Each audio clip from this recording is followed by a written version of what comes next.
In a small, quiet town nestled in the southern United States, life moved at a slow and predictable pace.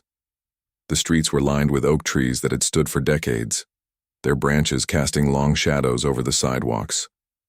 Among the residents was an elderly black man named Walter Jackson, a figure who was both familiar and cherished by those who knew him. At 78 years old, Walter carried himself with a quiet dignity that commanded respect, even if it wasn't always given freely.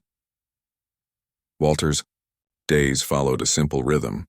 He woke early every morning to tend to his garden, where rows of tomatoes, peppers, and herbs thrived under his care. His hands, weathered by time, but steady with purpose, worked the soil as if it were an extension of himself. Neighbors often stopped by to chat, drawn not just by the scent of fresh vegetables but also by Walter's warm smile and gentle demeanor. To most, he seemed like any other grandfatherly figure, kind, wise, and unassuming. But what they didn't know was that beneath this calm exterior lay a lifetime of struggles, triumphs, and untold stories. Walter grew up during a time when segregation was still the law of the land. As a child, he remembered drinking from separate water fountains, sitting in the back of buses and being told which doors he could enter. These memories weren't distant echoes. They were vivid scars etched into his soul. Yet despite the hardships, Walter never let bitterness consume him. Instead, he channeled his energy into building a better future for himself, his family, and his community. After serving in the military during his younger years, he returned home with a sense of duty that stayed with him throughout his life. Now retired, Walter spent much of his time reflecting on the world around him. While progress had been made since his youth, he couldn't ignore the lingering prejudices that still existed. Conversations about race often left him feeling torn between hope and frustration. On one hand, he saw young people fighting for equality in ways he could only dream of back in his day. On the other hand, there were moments when it felt like nothing had changed at all. People still judged others based on the color of their skin rather than the content of their character. It was something Walter understood too well, yet he rarely spoke about it openly. He preferred to lead by example, showing kindness even when it wasn't reciprocated. One sunny afternoon, Walter decided to run errands at the local grocery store. The air was warm and the sky stretched endlessly above him as he walked down the familiar path. Inside the store, shelves were stocked with colorful produce, canned goods, and household items. Walter grabbed a cart and began browsing the aisles, picking up a few essentials: bread, milk, and some fruit for his breakfast routine. Everything seemed normal until he reached the checkout counter. The cashier, a young woman in her early 20s, greeted him with a forced smile. Walter placed his items on the conveyor belt and waited patiently while she scanned them. When it came time to pay, he handed her a crumpled bill. That's when things took a turn. The cashier hesitated, glancing nervously at the money before pulling her hand away dramatically as though touching it might somehow harm her. She used tongs to pick up the bill instead, muttering under her breath loud enough for Walter to hear. "I don't want to catch anything," she said dismissively. For a moment, Walter froze. He felt the weight of those words pressing down on him, heavy and suffocating. Around him, other customers pretended not to notice, but their silence spoke volumes. A few snickered quietly, exchanging smirks and whispered comments about dirty skin. Walter's chest tightened, and for a split second, he considered saying something, anything, to defend himself. But then he remembered all the times he'd faced similar humiliations before. This wasn't new territory for him. So, with a deep breath, he chose to remain silent. He took his change, gathered his bags, and walked out of the store without looking back. As he stepped outside, the sun hit his face, but it did little to ease the sting of what had just happened.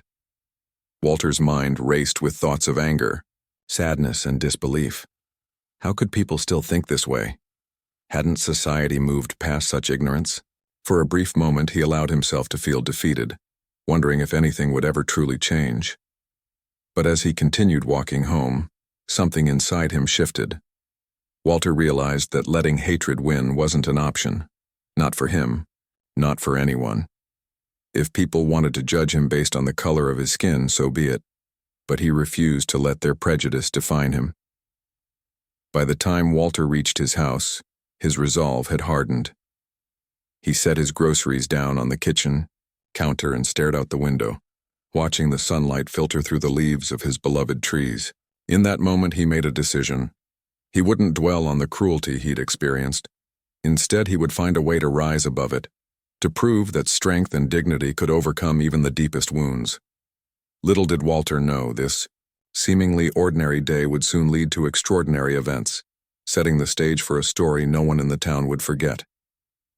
And so, Walter's journey began, not with grand gestures or fiery speeches, but with a quiet determination that burned, brighter than anyone could have imagined. What started as a single act of humiliation would soon spiral into something far greater, forcing both Walter and the people around him to confront uncomfortable truths about themselves and the world they lived in. The following evening, Walter found himself sitting in the dimly lit basement of the local church. The air was thick with the scent of old wood and faint traces of candle wax, a reminder of countless gatherings that had taken place in this very room. Tonight, however, the atmosphere felt heavier than usual. A community meeting had been called to address growing concerns about safety in the neighborhood. Crime rates were rising, and fear had begun to creep into the hearts of residents who once believed their town was immune to such troubles. Rows of folding chairs formed a rough semicircle around a small podium at the front of the room. Walter sat near the back, listening intently as neighbors voiced their frustrations. Some spoke of break-ins that had left them feeling violated, while others shared stories of harassment on the streets. Tensions ran high, and it wasn't long before the conversation turned toward law enforcement, or rather the lack of trust people had in them. Many felt that officers didn't understand or care about the struggles of the community, especially those faced by its black residents. Accusations flew back and forth, each word dripping with anger and despair. Walter remained silent for most of the discussion, his hands folded neatly in his lap. He leaned forward slightly, his weathered face illuminated by the flickering light of an overhead bulb. Though he rarely sought attention, something stirred within him tonight. It wasn't just the injustice he'd experienced at the grocery store the day before.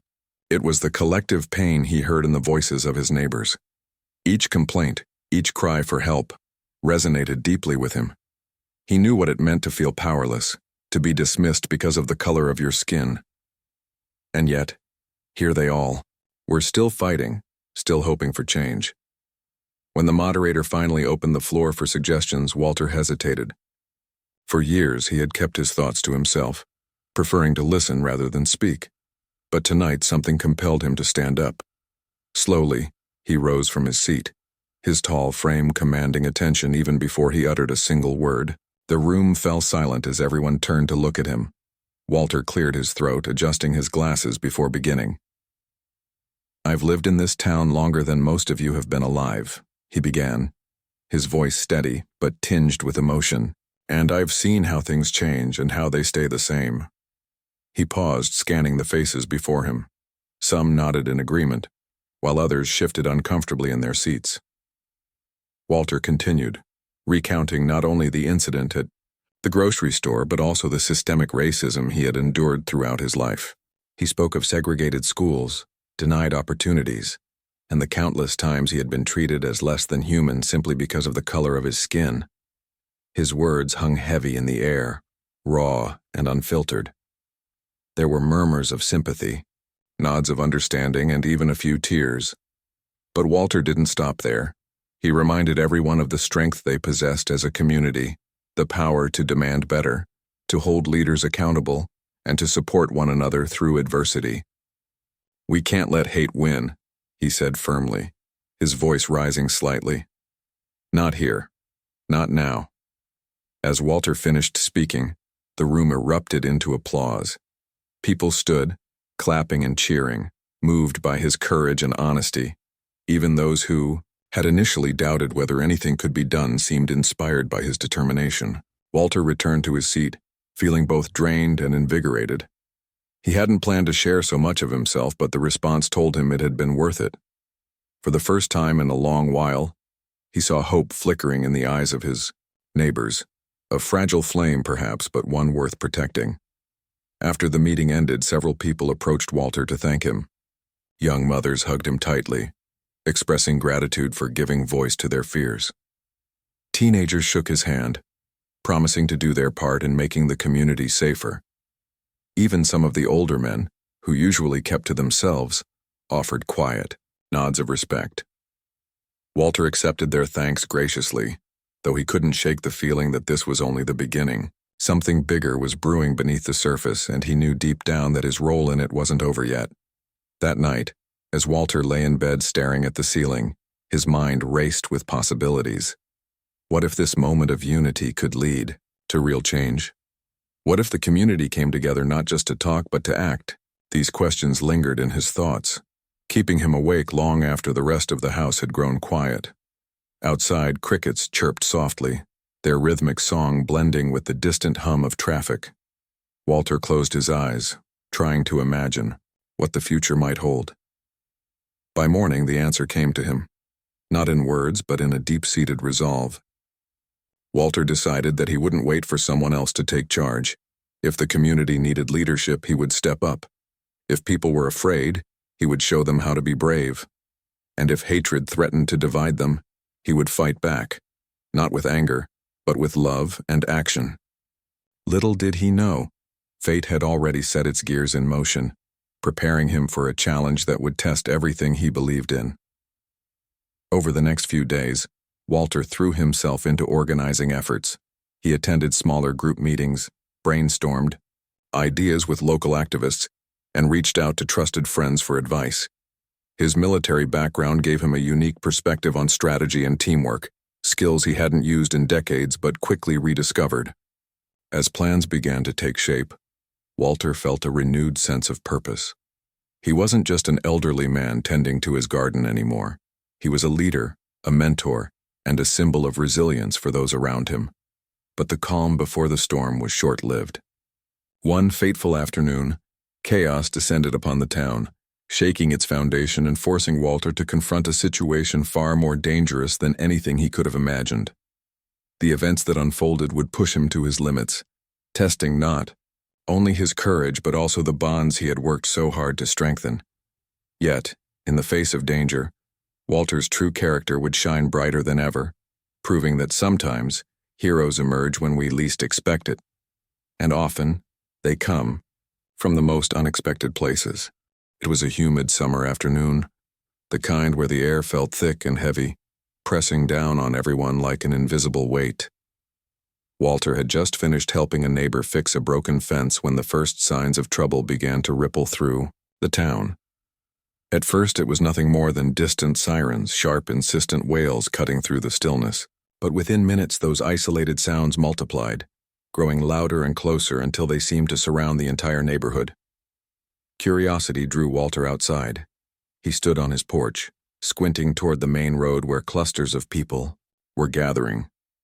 Some pointed anxiously in the direction of the apartment complex near the edge of town, while others spoke in hushed tones, their faces pale with fear. Walter's heart sank as he pieced together fragments of their conversations. An armed suspect had barricaded himself inside one of the buildings, taking several families hostage. Panic spread quickly as news traveled from person to person, each retelling adding new layers of dread. Walter stepped off his porch and walked briskly toward the crowd. As he approached, he noticed police cars lining the streets, their flashing lights casting eerie shadows across the pavement.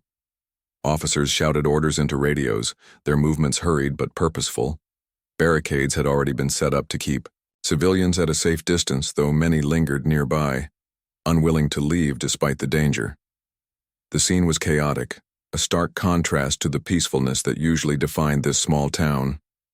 Standing at the edge of the chaos, Walter felt a mix of emotions swirling inside him. Fear was there, certainly. He wasn't immune to the gravity of the situation, but so was something else. Determination. This wasn't just any building under siege. It housed families he knew, people he cared about. Children played in the courtyard every evening, laughing and chasing each other around. Elderly couples sat on benches, sharing stories and watching the world go by. To think of them trapped, terrified, and at the mercy of someone wielding a gun made Walter's blood boil. As he observed the unfolding crisis, his mind raced back to his days in the military.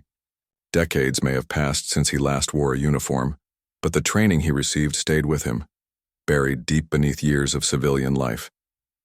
He remembered drills, strategies, and lessons learned during high-pressure situations. Back then, he had been part of a team, executing plans designed by others. Now, standing here as a bystander, he couldn't help but wonder if his experience could somehow make a difference. Just as these thoughts crossed his mind, a commotion erupted near the command center.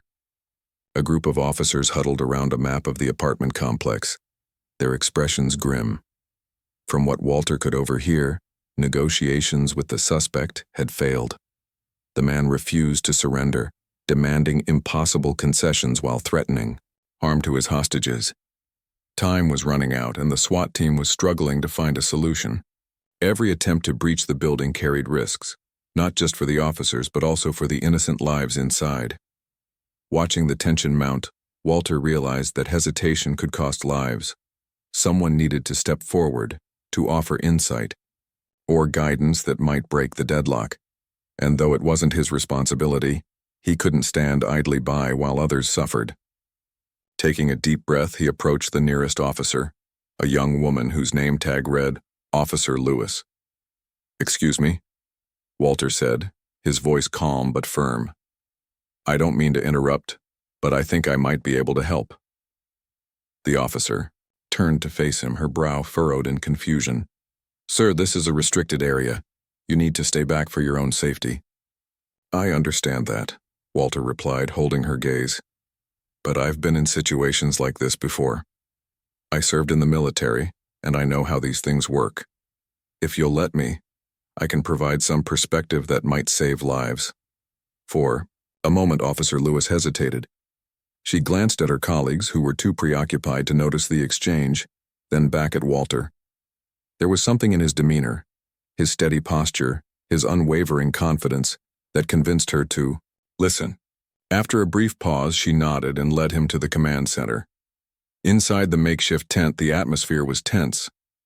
Maps and blueprints covered the folding tables, marked with notes and arrows indicating potential entry points. The SWAT commander, a grizzled man with salt and pepper hair, looked up as Walter entered. His expression shifted from irritation to skepticism as Officer Lewis explained why Walter was there. "This gentleman says he has military experience and might be able to assist," she said cautiously. The commander studied Walter for a long moment, his eyes narrowing. "Military, huh? What branch?" "Army," Walter replied without hesitation. "Served for 12 years, including combat deployments. I'm familiar with hostage scenarios and tactical operations." The commander exchanged glances with his team, weighing the pros and cons of involving a civilian, even one with relevant experience. Finally, he sighed and gestured toward the table. "All right, old-timer. Let's hear what you've got." Walter wasted no time. Leaning over the map, he pointed out key features of the apartment complex, the layout of the rooms, weak points in the walls, possible escape routes for both the suspect and the hostages. His knowledge of the area surprised everyone. Unlike the officers who relied solely on blueprints, Walter had spent countless hours walking these streets, observing details that outsiders might miss. He suggested using noise distractions to disorient the suspect, followed by a coordinated breach that minimized risk to the hostages. At first, some members of the SWAT team were reluctant to take advice from a stranger, especially someone far removed from active duty. But as Walter elaborated on his plan, his logic became undeniable. His suggestions weren't reckless or impulsive, they were calculated, drawing on decades of experience and a deep understanding of human behavior under pressure. Gradually, skepticism gave way to respect, and the team began incorporating his ideas into their strategy. Hours ticked by as preparations continued. Walter stayed close, answering questions and offering adjustments as new information came in. Despite the stress, he remained composed, his presence serving as a steadying force for the anxious officers. Even the commander, initially dismissive, found himself relying on Walter's insights more than he cared to admit. As night fell, the operation moved into its final phase. The SWAT team geared up, their faces masked, but their eyes filled with determination. Walter watched from a safe distance, his heart pounding in his chest. This was it, the moment when theory met reality, when lives hung in the balance. Though he wasn't physically part of the assault, he felt responsible for its success. Every decision, every move, bore traces of his input. When the signal was given, the team sprang into action. Distraction devices went off with deafening blasts, shaking the ground beneath Walter's feet. Through binoculars, he watched as officers stormed the building, moving swiftly and efficiently. Minutes stretched into eternity, each second laden with uncertainty. Then finally, shouts of triumph echoed from inside the complex. The suspect had been neutralized and all hostages were safe. Relief washed over Walter as he exhaled deeply, tears pricking the corners of his eyes. It wasn't just pride he felt, it was gratitude. Gratitude for the opportunity to make a difference to protect the people he loved. In that moment, Walter knew he had proven something not only to the world, but also to himself. Age hadn't diminished his value. Experience had only sharpened it. And though the scars of prejudice still lingered, they no longer defined him. Instead, they fueled his drive to create a better future. A future where courage and compassion triumphed over hate and fear. The aftermath of the SWAT operation brought an overwhelming wave of relief to the town, but it also marked the beginning of a new chapter for Walter Jackson. As the hostages were safely evacuated from the apartment complex, their faces etched with exhaustion and gratitude, Walter stood quietly at a distance watching the scene unfold. Families embraced one another, tears streaming down their cheeks as they realized they were finally safe. Officers patted each other on the back, their tense expressions softening into smiles of triumph. Amidst the chaos and celebration, Walter felt a quiet sense of fulfillment. He had played a crucial role in saving lives, yet he didn't seek recognition or applause. News of the successful operation spread quickly, and soon reporters began arriving at the scene, eager to document the dramatic events. Cameras flashed, microphones were thrust toward officers, and questions flew in every direction. At first, Walter tried to slip away unnoticed, preferring to avoid the spotlight. But Officer Lewis, who had initially brought him to the command center, spotted him retreating and called out. "Wait, don't go yet," she said, jogging over to him. "You deserve to be recognized for what you did." Walter shook his head modestly. "I didn't do much, just shared some ideas." "That's not true," Officer Lewis insisted.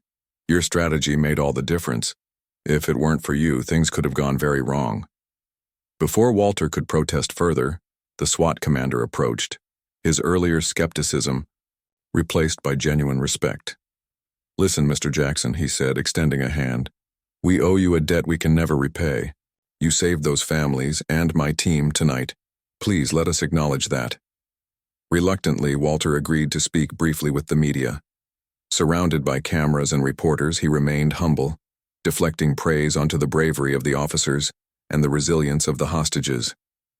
"It wasn't about me," he emphasized. "It was about working together to protect innocent people. That's what matters most." His words resonated deeply with those who heard them. In a world often divided by fear and mistrust, Walter's selflessness and wisdom offered a powerful reminder of unity and strength. The next morning, his story dominated local headlines, with newspapers and television stations praising him as a hero. Images of Walter standing beside law enforcement officials appeared everywhere, accompanied by stories of how an elderly man with military experience had stepped up in a moment of crisis.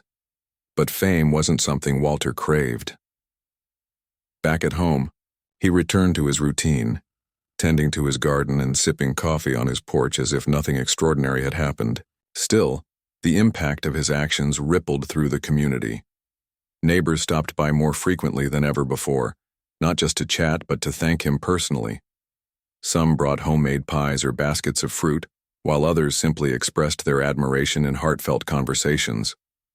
Even strangers approached him during his daily walks, shaking his hand and telling him how inspired they were by his courage. Despite the outpouring of gratitude, Walter couldn't ignore the irony of it all. Just days earlier, he had been humiliated at the grocery store, treated as though his skin made him unworthy of basic human decency. Now, he was being celebrated as a savior. It was a stark contrast that left him reflecting on the complexities of society, the way prejudice and kindness could coexist so closely, sometimes even within the same individuals. One afternoon, as Walter sat on his porch reading a book, a familiar face appeared at the end of his driveway.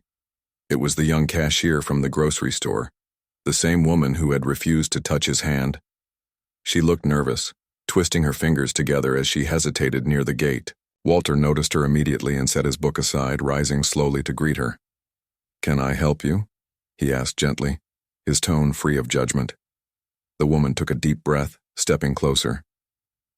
"Mr. Jackson, I'm so sorry," she stammered, her voice trembling. "What I did the other day, it was wrong. I was ignorant and I hurt you. I've seen everything you've done for this town, and I feel terrible knowing how I acted." Walter studied her for a moment, noting the sincerity in her eyes. Then he nodded, offering a small smile. "Thank you for coming here," he said. "Apologies aren't easy, and I appreciate your honesty.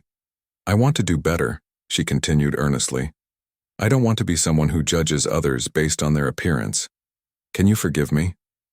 Walter placed a reassuring hand on her shoulder. "Of course I forgive you," he replied. "We all make mistakes. What matters is learning from them and doing our best to grow."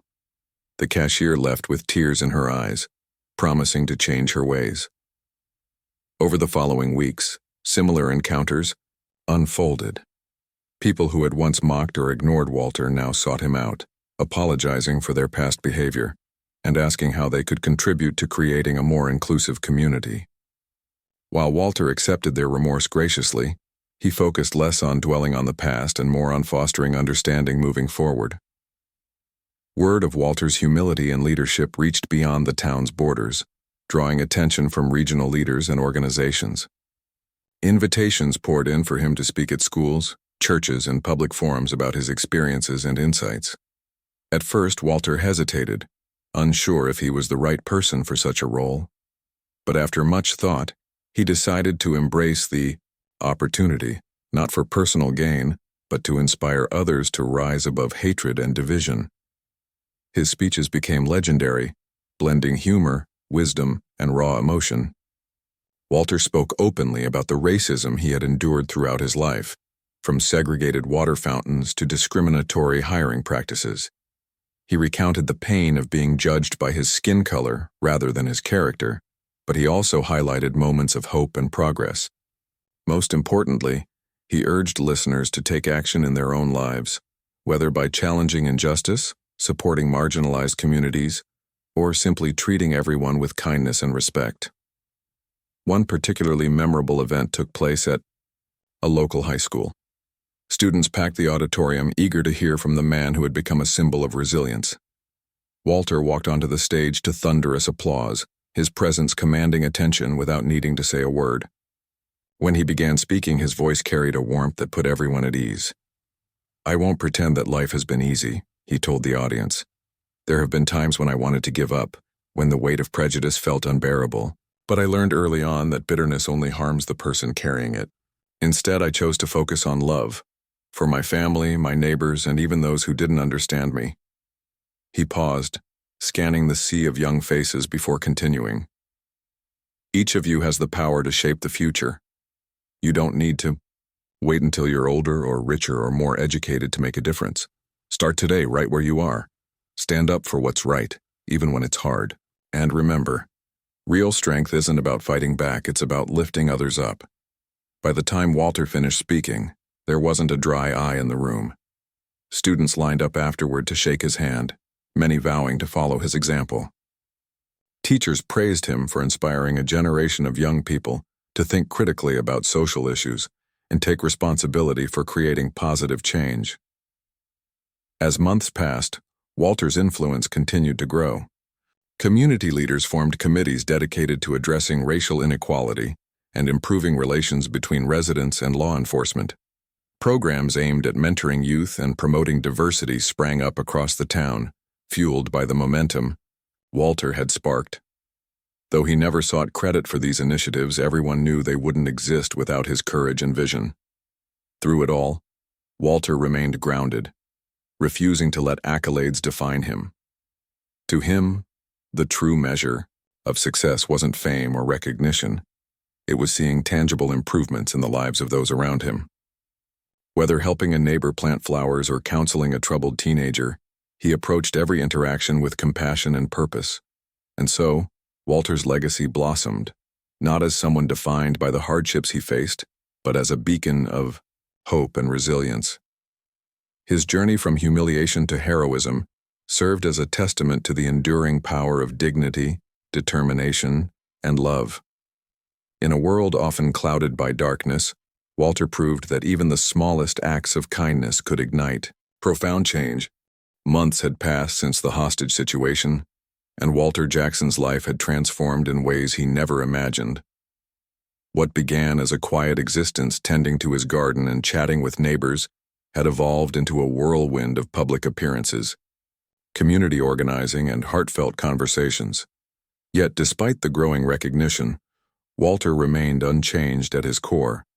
He still woke early each morning, brewed a pot of coffee, and stepped outside to greet the sunrise. The difference now was that his porch no longer felt like a private sanctuary. It had become a gathering place for people seeking guidance, comfort, or simply a moment of connection. Every day brought new visitors, young activists eager to learn from his wisdom, parents hoping to instill values of empathy in their children, and even former skeptics looking to make amends.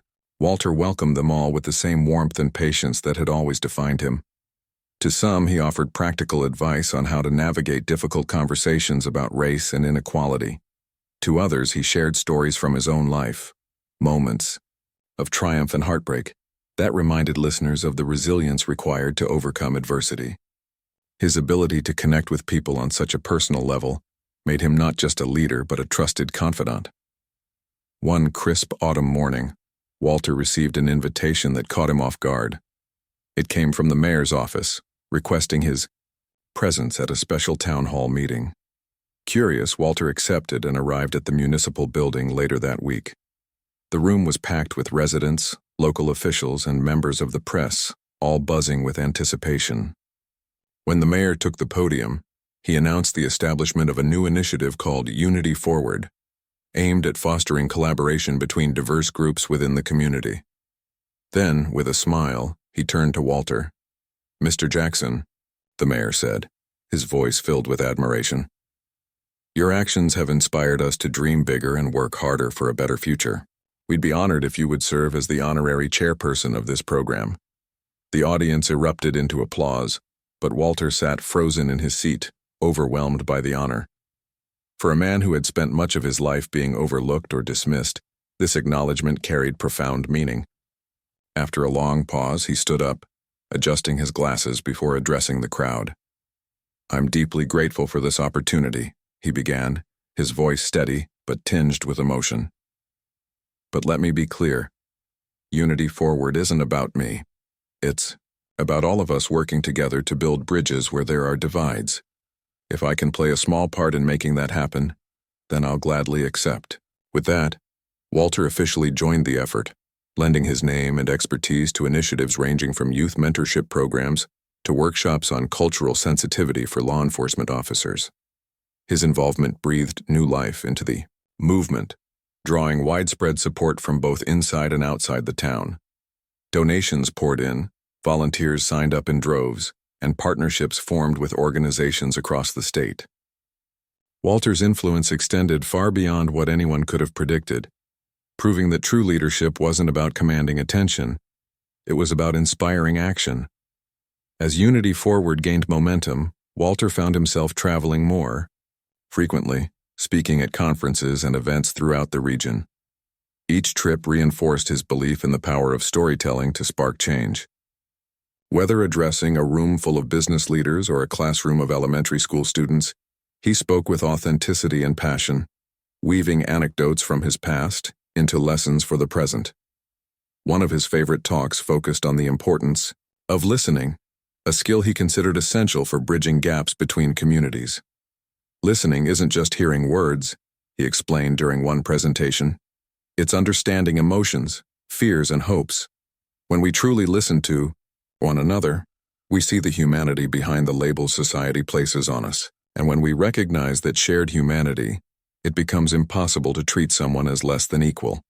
His message resonated deeply, earning him standing ovations wherever he went. People left his speeches feeling empowered to engage in meaningful dialogue, whether with friends, colleagues, or strangers. Slowly but surely, attitudes began to shift, not overnight but steadily, like water carving paths through stone. Back home, Walter continued nurturing the seeds of change he had planted. On weekends, he organized community cleanup projects, bringing together people from different backgrounds to beautify parks and neighborhoods. These events weren't just about tidying up spaces. They were opportunities for connection. Strangers bonded over shared tasks, laughter replaced awkward silences, and barriers crumbled under the weight of camaraderie. One particularly memorable project involved renovating the old recreation center, a once vibrant hub of activity that had fallen into disrepair. Volunteers of all ages worked side by side, painting walls, fixing broken windows, and planting flowers around the entrance. Walter supervised with a clipboard in hand, offering encouragement and cracking jokes to keep spirits high. By the end of the weekend, the building looked Huanrenyishin, brand new, but more importantly, so did the relationships among those who had contributed. Not everything went smoothly, of course. There were setbacks, misunderstandings, disagreements, moments when progress seemed frustratingly slow. Some critics argued that Unity Forward was too idealistic, dismissing its efforts as naive or impractical. Others resented the attention Walter received, accusing him of overshadowing younger voices. But Walter didn't let negativity deter him. Instead, he used these challenges as teaching moments, reminding everyone that growth rarely came without struggle. "You think change is easy?" he asked during one heated discussion. "Of course not. Change is messy, uncomfortable, and sometimes downright painful. But if we give up every time things get hard, nothing will ever improve. So yes, there will be bumps along the way. That doesn't mean we stop moving forward." His unwavering optimism became contagious, inspiring others to persevere despite obstacles. Even those initially resistant to the idea of unity found themselves drawn to the energy and determination of the movement. Over time, skepticism gave way to participation, and participation gave way to pride.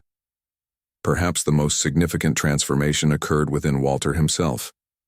While he had always possessed a quiet strength, the events of the past year had awakened something deeper, a sense of purpose that transcended personal fulfillment. He realized that his story wasn't just his own. It belonged to everyone who had faced injustice and fought back with grace and courage. By sharing his journey, he gave others permission to confront their own struggles, knowing they weren't alone. This realization hit him one evening as he sat on his porch, watching fireflies dance in the twilight. A gentle breeze rustled the leaves of his oak trees, carrying with it the faint hum of laughter from a nearby block party. Walter smiled, reflecting on how far the town and he himself had come. Humiliation had tried to break him, but instead, it had forged him into someone stronger, wiser, and more compassionate. The scars of prejudice still lingered, but they no longer controlled him. Instead, they served as reminders of the battles he had won, not with anger or bitterness, but with love and resilience. In that moment, Walter understood that his legacy wouldn't be measured by headlines or awards. It would be measured by the lives he touched, the connections he fostered, and the ripple effects of kindness he set into motion. And though he knew the fight for equality was far from over, he also knew that hope was a powerful force, one capable of lighting even the darkest corners of the world. As the stars began to twinkle overhead, Walter leaned back in his chair, content in the knowledge that his work was far from finished. Tomorrow would bring new challenges, new opportunities, and new chances to inspire. But for now, he allowed himself to rest, savoring the peace of a life well lived and a community united in purpose. Years passed, and Walter Jackson's name became synonymous with resilience, unity, and hope. The small town where he lived had transformed in ways that once seemed unimaginable. Once divided neighborhoods now hosted joint festivals celebrating diversity, and schools implemented programs teaching empathy and inclusion. The scars of prejudice hadn't disappeared entirely. Such wounds take generations to heal, but the community had taken significant strides toward understanding and acceptance. At the heart of it all was Walter, whose quiet determination had ignited a movement that refused to fade. By the time Walter turned 80, his health began to show signs of wear. Decades of hard work, both physical and emotional, had left their mark. His steps were slower now, and his hands occasionally trembled as he tended to his garden. Yet despite these changes, his spirit remained unbroken. Every morning he still rose early, brewed his coffee, and greeted the day with gratitude. His porch continued to serve as a gathering place, though the visitors were fewer and quieter, often coming simply to sit beside him and share stories. One crisp winter morning, as frost clung to the grass and sunlight filtered through bare tree branches, Walter received an unexpected letter. It arrived in a plain white envelope, its contents handwritten on simple lined paper. The note was from one of the hostages he had helped save during the SWAT operation years earlier. Her name was Maria Alvarez, a single mother who had been trapped in the apartment complex with her 2 young children.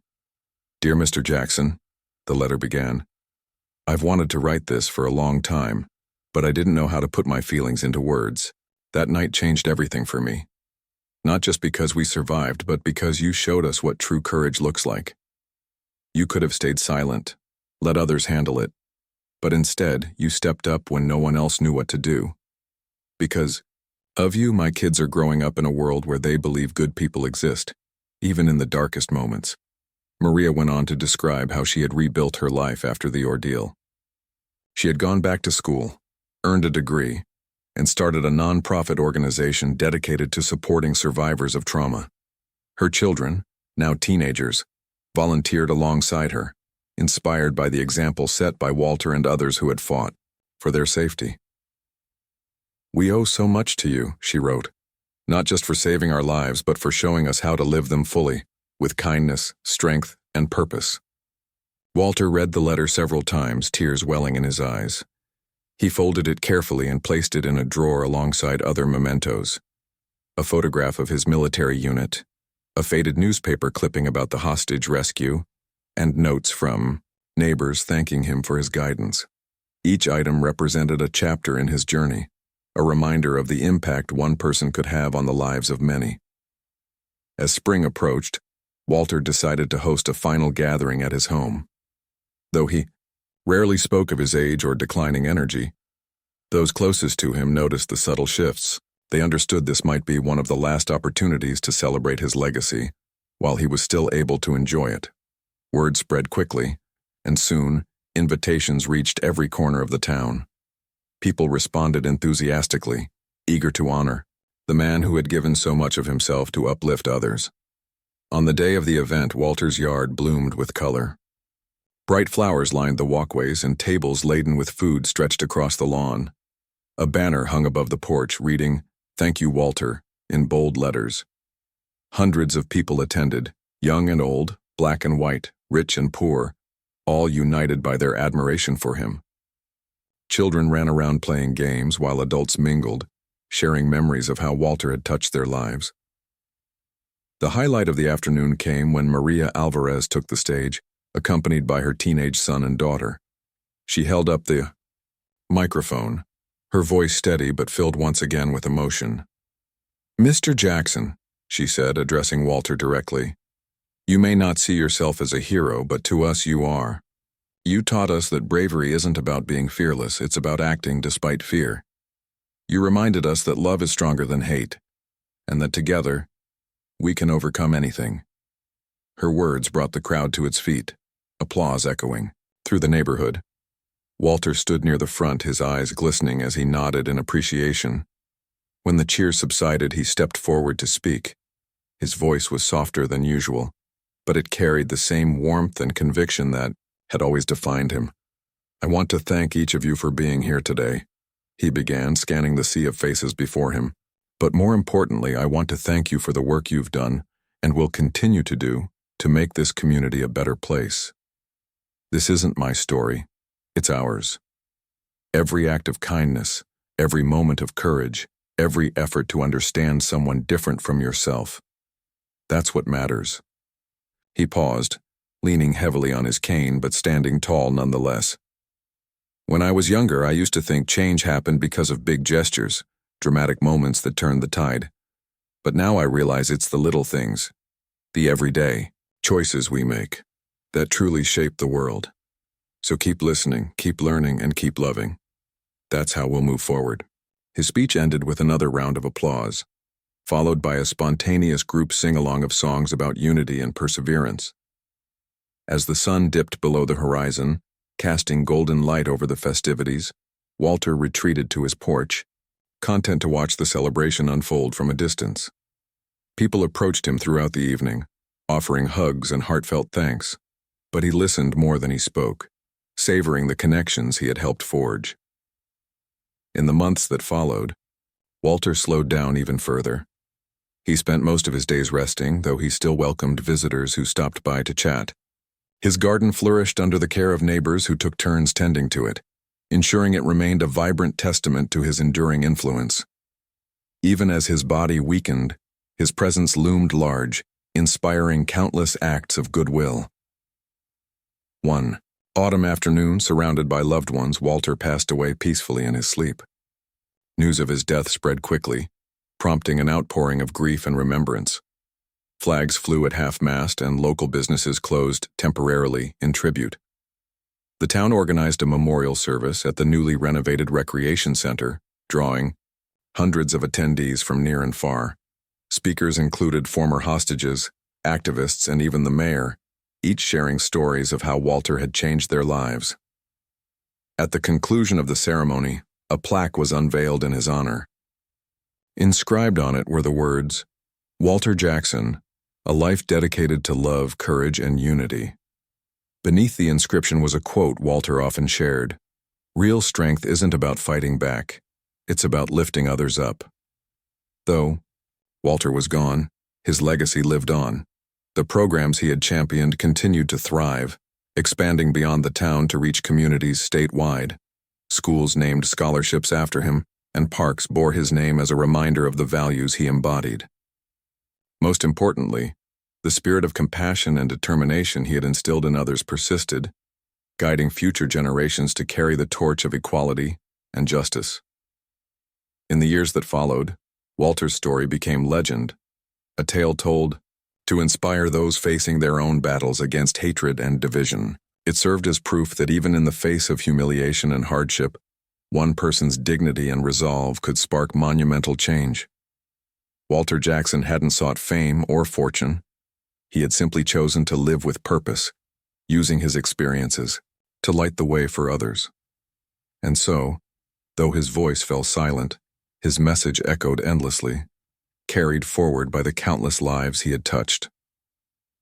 In a world often clouded by darkness, Walter's story stood as a beacon of hope, a reminder that love, courage, and unity could overcome even the greatest challenges.